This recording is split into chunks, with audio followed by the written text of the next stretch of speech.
Hello to all and welcome. Welcome to this, our message for Sunday, February 7th of the year 2021, and this is our youth group message. We are the Hispanic Presbyterian Church of Paterson, New Jersey, and I am Maria Santa, your lay pastor. And I am Natalia Cruz, your youth group leader. We welcome you again to this message, and we hope that today, in this snowy and cold week that we have had, you are under the warmth of the Lord. And so today we're sitting at a table where we have some items that have become part of our daily lives. Every day we're using cleaners, antibacterial cleaner, masks, an accessory that now we must wear all the time. Sanitizing wipes and hand sanitizer. So, nonstop. Why has this become a part of what we do every day, and why are these items so important now?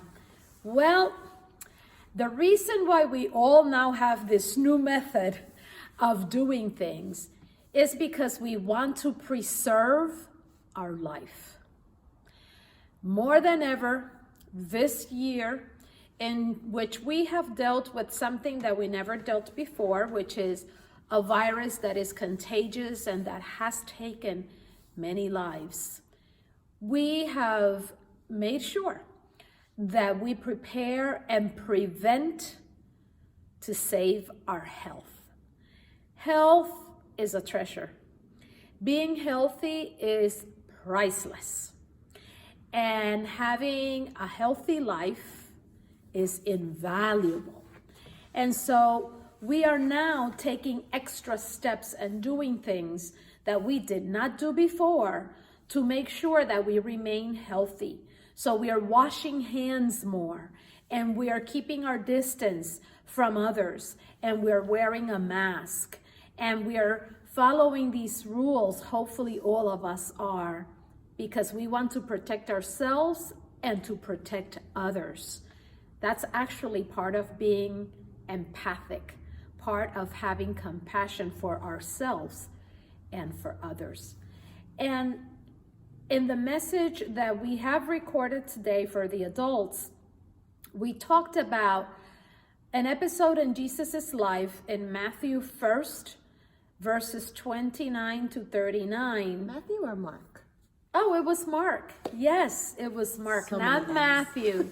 It was Mark chapter 1. She was listening. She passed the test. Good quiz. Mark chapter 1, verses 29 to 39 was the reading that we used for the adult message for today. And it's an episode in Jesus's life where after he heals a man who was very sick in his soul. He was at the synagogue and he healed this man. He went to visit Peter. He went to Peter and he went into his home, and he went there thinking that maybe he could rest and sit and spend some time with his disciples and take a moment to himself.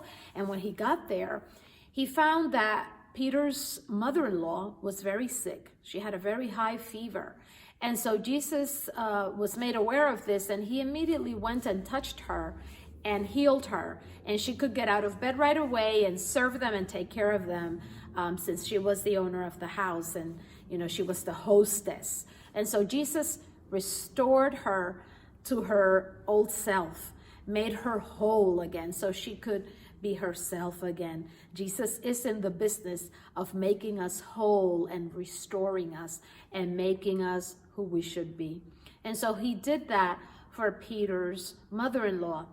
Right after he does that, Peter's house became filled with hundreds of people from the neighborhood that had heard that Jesus was visiting there. They knew he had healing powers and that there was power in him. And they all came from wherever they were, seeking to see him, looking for health to be restored. And Jesus did it for all those people. He spread his power that day, his healing power that day amongst all those people. And the one thing that I walk away with from that reading is that all these hundreds of people that came to Peter's door that day at his house came knowing one thing, that Jesus could do it, that Jesus had the power to help them and could heal them. They came believing. That was the only requisite. And Jesus did not ask them for anything else. When they came and said, I have been sick for 6 months, can you heal me? He did it immediately. He did not say, well, you first have to confirm that you believe in me. So tell me, do you believe in me? Why are you here? Why are you coming asking me to heal you? I don't know you. He did not do any of that. He just gave his healing power, his compassion, his love, his care to everyone that came that day to that house. It's amazing. It's amazing. But I still have a question for you guys. Do you value your health? It's been a year that we've been doing all these incredibly tedious things where I don't think I've washed my hands more. And I'm a preschool teacher where I teach hand washing every day to these little tiny humans. And even more so now, hand sanitizer, hand wipes, washing our hands has become so important. That is because I value not only my life, like my mom said, but the life of my family members who I live with and the children and their families, right? Do you think that without health, you have everything else? My dad used to always say that he would wake up in the morning and just ask God, God, give me health, because everything else is on me. Without health, he couldn't go to work.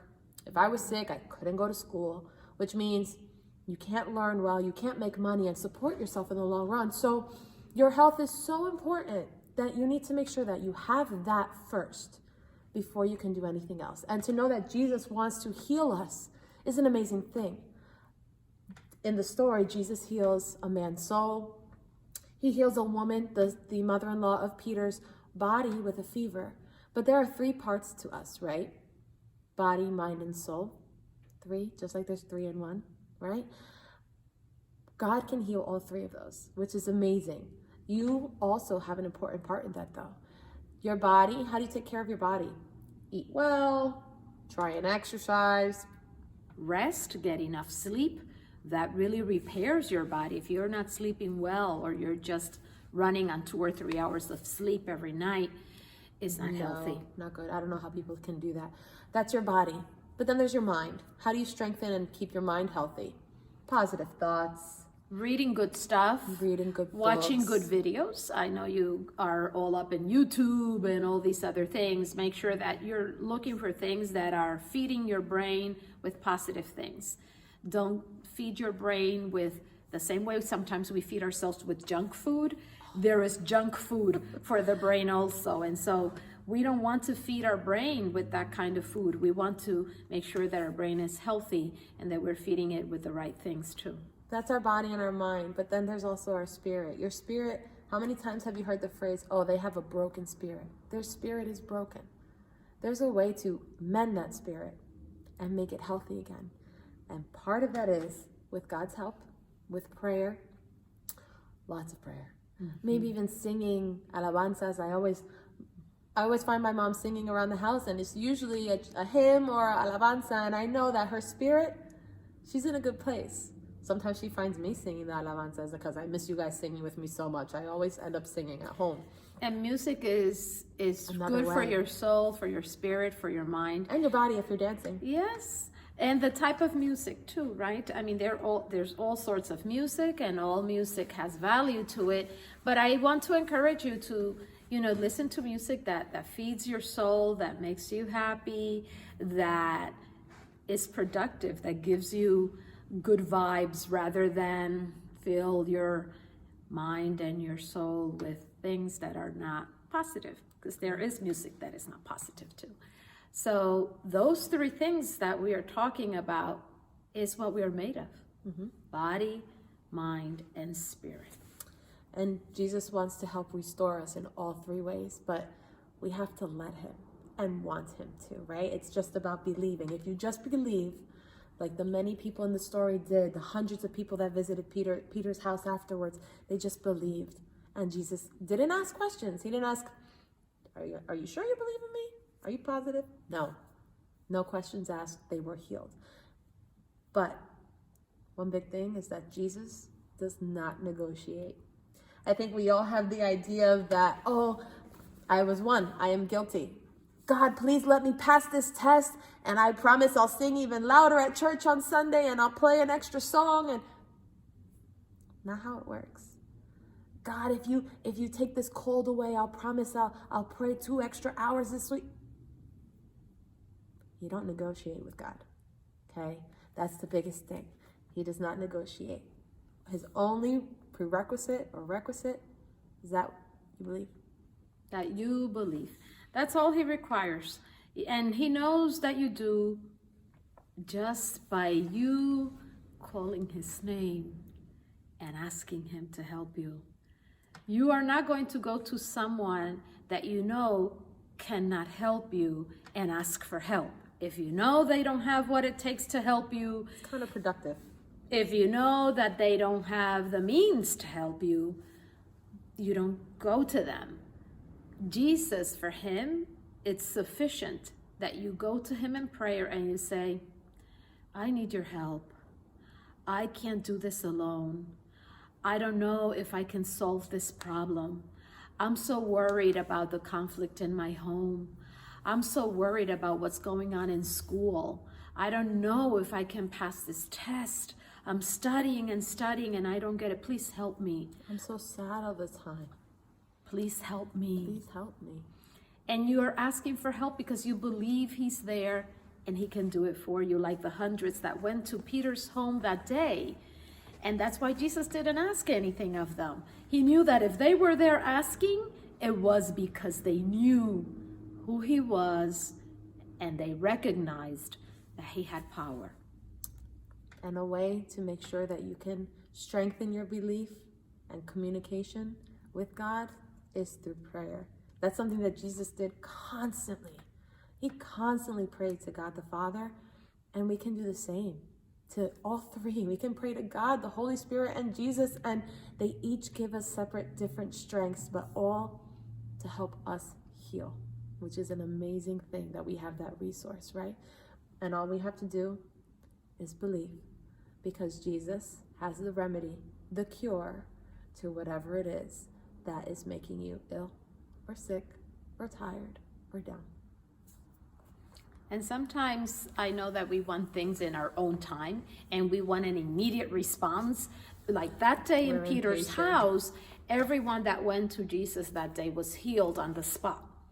And because we see that he did that, we think that's how he will operate in our lives too, all the time. But we didn't see their journey to that house, how long their journey was to get there, how long had they been sick. So even though in the story we see an immediate healing, we don't know what happened before that, right? There were people in that group that had been sick for years. Others had been born with an illness. Others were sick in their soul. Their spirits were so broken that they just had lost the desire to go on in life. And so, as Natalia says, we did not see the journey that took them there, but we saw the power of Jesus right then and there. And so we have to be patient too. We must go to him and ask for help. We must trust that he will answer in his time and that he knows exactly what it is that we need to make us whole and to restore us again. So this week, I challenge you to 1 hour of healing. Just 1 hour in the whole week. You can split it up 5 minutes, 10 minutes a day. For me, my 1 hour of healing is my Zumba, or my 1 hour of listening to music a day. I try to do it daily. Some meditation, self-care. Take care of yourself, body, mind, and soul, so that you can be healthy and allow God and Jesus in to help you get healthy again and strong and all those amazing things that he offers us. May God's love surround you today. May you feel his warmth. May you be blessed with all the things that he has in store for you. Sometimes the blessings that we ask for are not the blessings that we need. He's going to give us the ones that we need. We must trust that he has the power, that there is a force greater than ourselves, a power bigger than anything our heads and our minds can imagine, and that we rest in the palm of the hand of that mighty being, our God. God bless you today. Enjoy the week ahead of you, and make sure to take time for some self-care. God bless you. Bye-bye. Bye, guys.